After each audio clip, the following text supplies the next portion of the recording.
तो ये मैंने आज एक बुक में ना एक छोटी सी स्टोरी पढ़ी, भक्त और भगवान से रिलेटेड। तो मैंने सोचा कि आप सबसे भी शेयर करूं। तो वो कहानी जो थी वो कुछ इस तरह की थी कि एक बार सूरदास जी कहीं भजन कीर्तन के लिए निकल रहे थे रास्ते से।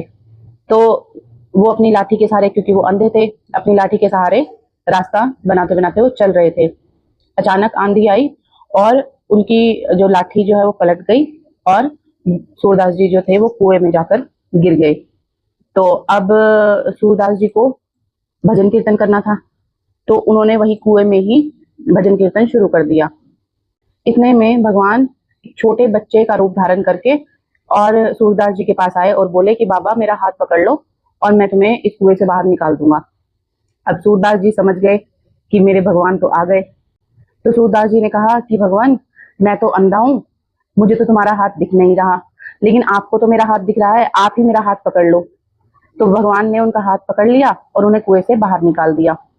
लेकिन फिर बाबा ने उनका हाथ पकड़ लिया और कान्हा ने बोला, भगवान ने बोला कि बाबा छोड़ मेरा हाथ। तो बाबा बोले कि नहीं, अब नहीं छोड़ूंगा। काफी मशक्कत के बाद भी बाबा ने भगवान का हाथ नहीं छोड़ा। इतने में वहां राधा रानी प्रकट हुई। उन्होंने कहा कि वो भी एक बालिका के रूप में वहां आई। तो उन्होंने कहा कि बाबा छोड़ दो, हमें खेलने जाना है। तो अब सूरदास जी तो उनको भी पहचान गए कि ये राधा रानी है। तो वो जैसे ही उनके पास जाने लगी छुड़ाने के लिए, हाथ छुड़ाने के लिए, तो भगवान ने मना किया कि राधे, बाबा के पास मत जाओ, ये तुम्हें भी पकड़ लेंगे। तो जैसे ही राधा रानी उनके पास गई तो सूरदास जी ने उनके चरण पकड़ लिए और उनके हाथ में उनकी पायल आ गई। फिर उन्होंने कहा कि अब मैं आपको भी नहीं छोड़ूंगा। तो इस चीज से प्रसन्न होकर उन्होंने, राधा रानी ने और भगवान ने उनको आंखें लौटा दी कि उनकी भक्ति को देखकर उनको उनकी आंखें वापस लौटा दी। फिर सूरदास जी ने कहा कि भगवान, आपने मेरी आंखें लौटाई, इसके लिए बहुत बहुत धन्यवाद।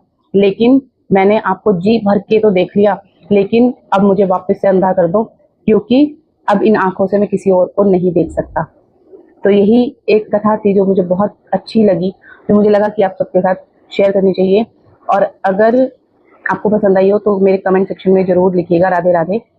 ऐसी और कहानियाँ और ऐसा कुछ भी इंटरेस्टिंग सुनने के लिए आप इसको फॉलो भी कर लीजिएगा, मेरे चैनल को। मिलते हैं एक और नई कोई इंटरेस्टिंग स्टोरी के साथ। तब तक के लिए धन्यवाद। राधे राधे।